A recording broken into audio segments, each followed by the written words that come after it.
अस्सलाम वालेकुम दोस्तों, मैं हूं आपके साथ आयशा। तो दोस्तों, कल दिन भर आपने संसद में हुए पाउडर वाले हमले को देखा होगा। आपने ये भी देखा होगा कि नोएडा की मीडिया ने हमले वाली इस खबर को किस अंदाज में आपको बताया।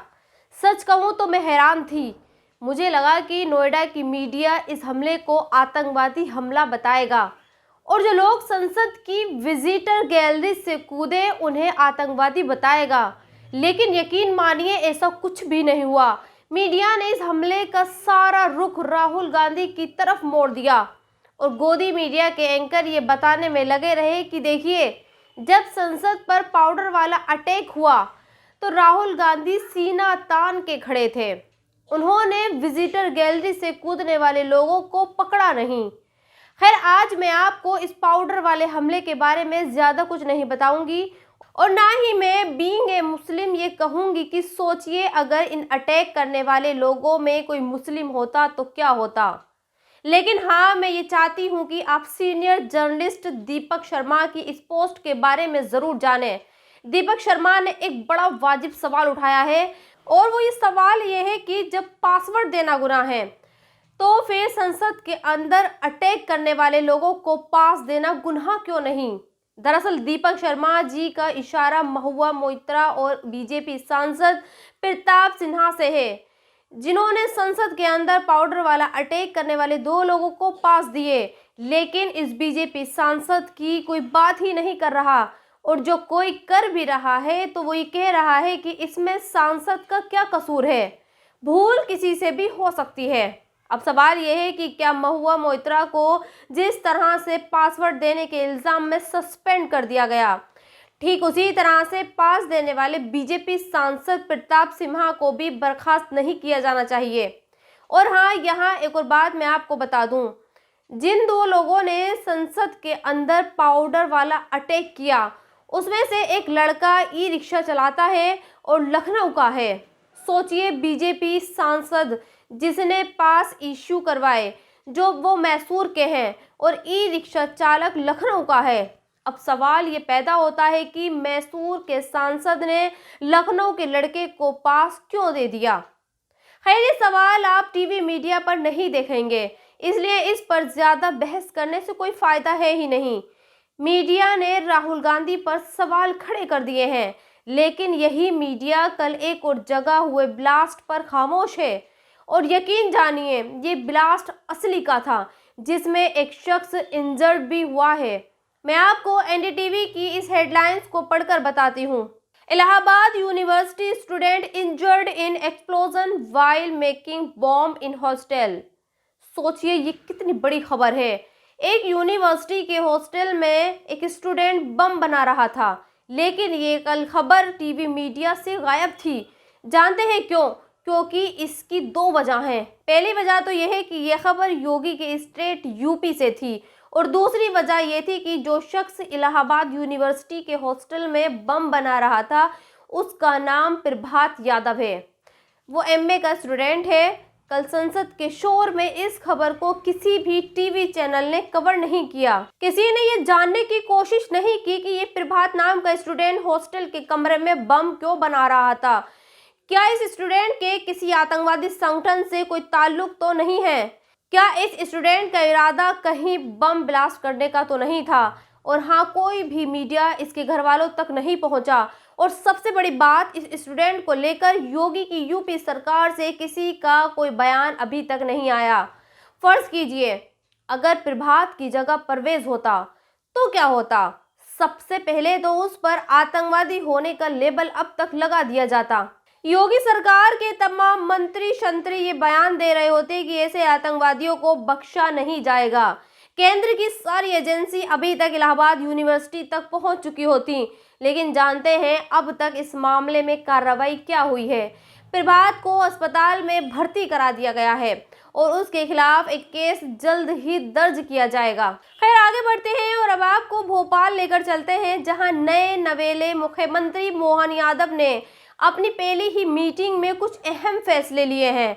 और जानते हैं ये अहम फैसले क्या हैं। अब मध्य प्रदेश में खुले में ना तो गोश्त बेचा जाएगा और ना ही अंडा। और सिर्फ यही नहीं, अब मध्य प्रदेश की मस्जिदों से अजान की आवाज़ भी नहीं सुनाई देगी, क्योंकि मोहन यादव जी ने सभी धार्मिक स्थलों के लाउड स्पीकरों पर रोक लगा दी है। अब ये लाउड स्पीकर वाला कानून मंदिरों पर लागू होगा या नहीं, इसका तो पता नहीं, लेकिन हाँ, जल्द ही आप मस्जिदों की छतों से लाउड स्पीकर उतरते हुए ज़रूर देखेंगे। तो मध्य प्रदेश में बनी नई सरकार का पहला एक्शन यही है। एमपी में नो नॉनवेज और नो लाउड स्पीकर। वैसे मैं तो ये कहती हूँ कि जिसे नमाज पढ़नी होती है वह लाउड स्पीकर से आने वाली अजान की आवाज़ से मस्जिद में नहीं जाता, बल्कि उसका ईमान उसे मस्जिद तक लेकर जाता है। खैर, ये एक आजमाइश है जिसे मुसलमानों को समझना होगा। लेकिन एक बात मैं मोहन यादव जी से ज़रूर कहूँगी कि काश वो मध्य प्रदेश में बढ़ते अपराध पर भी कुछ कहते, उसके लिए भी कुछ कानून बनाते, क्योंकि अगर आप इस खबर को पढ़ेंगे तो आप ये जानेंगे कि लाउड स्पीकर की आवाज़ और नॉन वेज से ज़्यादा खतरनाक ऐसे अपराधी हैं जो पहले लड़कियों से सोशल मीडिया पर दोस्ती करते हैं, उन्हें अपने प्यार के जाल में फंसाते हैं, और जब वो शारीरिक संबंध बनाने से मना करती हैं तो फिर उन्हें मौत के घाट उतार देते हैं। खैर, आगे बढ़ते हैं और अब आपको ऑस्ट्रेलियाई क्रिकेटर उस्मान ख्वाजा की बात बताते हैं। दरअसल उस्मान ख्वाजा कल एक मैच में एक शूज पहनकर उतरते हैं जिस पर लिखा होता है कि ऑल लिव्स आर इक्वल, यानी सभी को जीने का अधिकार है। उस्मान का ये मैसेज इजराइल के लिए था, जो फिलिस्तीन पर लगातार बमबारी कर रहा है और वहां बेकसूरों को मार रहा है, और दुनिया खामोश है। लेकिन विडंबना देखिए, आईसीसी और ऑस्ट्रेलिया क्रिकेट बोर्ड दोनों ने ही उस्मान को ऐसा करने से मना कर दिया और ये कहा कि आप इस तरह के संदेश के साथ मैदान में उतरकर क्रिकेट नहीं खेल सकते। खैर, अब उस्मान ये कह रहे हैं कि आईसीसी या फिर ऑस्ट्रेलियाई क्रिकेट बोर्ड भले ही उन्हें ऐसा करने के लिए मना करता है, लेकिन वो इंसानियत के नाते अपने विचारों को बताते रहेंगे। खैर, एक उस्मान है जिन पर बैन लगाने की कोशिश हो रही है, और एक अमेरिका के राष्ट्रपति जो बाइडेन हैं, जो खुलेआम ये कह रहे हैं कि वो एक जियोनिस्ट है और जियोनिस्ट होने के लिए यहूदी होना ज़रूरी नहीं है। जो बाइडेन के इस बयान के बाद लोग ये कह रहे हैं कि बाइडेन खुद को यहूदी मानता है और इसलिए वो लगातार इजराइल का साथ दे रहा है, उसे हथियार दे रहा है, नरसंहार को जायज़ ठहरा रहा है।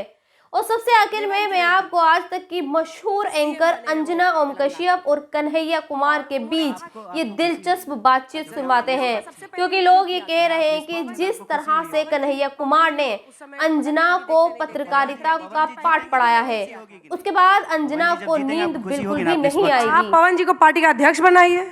पार्टी का अध्यक्ष तो अभी बने हुए हैं, सारे फैसले ले ही रहे हैं वो मीडिया के, मतलब वो अभी अध्यक्ष एक बने हुए हैं, बन जाएंगे भविष्य में, ऐसा क्या है? अब आपको इसमें भी आपत्ति है? नहीं, बिल्कुल नहीं।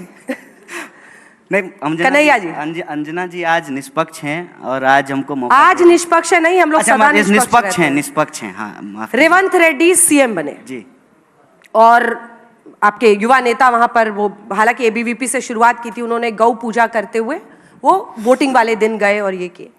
कांग्रेस के जो रीजनल लीडर्स हैं वो सॉफ्ट हिंदुत्व को अपना रहे हैं, क्योंकि बीजेपी हिंदुत्व, राष्ट्रवाद और अब तमाम जितनी भी स्कीम्स हैं, चाहे वो लाडली बहना स्कीम हो, 450 में सिलेंडर हो, ये तीनों को मिलाकर जनता के बीच में पहुंच रही है। तो आपके क्षेत्रीय नेता सॉफ्ट हिंदुत्व को, चाहे वहां पर हनुमान जी का मंदिर बनाना हो कमलनाथ जी का, या फिर एक यात्रा हनुमान जी के लिए निकालनी हो, या फिर धीरेन्द्र शास्त्री के कदमों में जाकर ये कहना हो कि हिंदू राष्ट्र होना चाहिए, क्या कांग्रेस के लिए भी एक बड़ा मैसेजिंग है कि अल्टीमेटली आपको ये कॉकटेल अब इंडिया में बनाना पड़ेगा?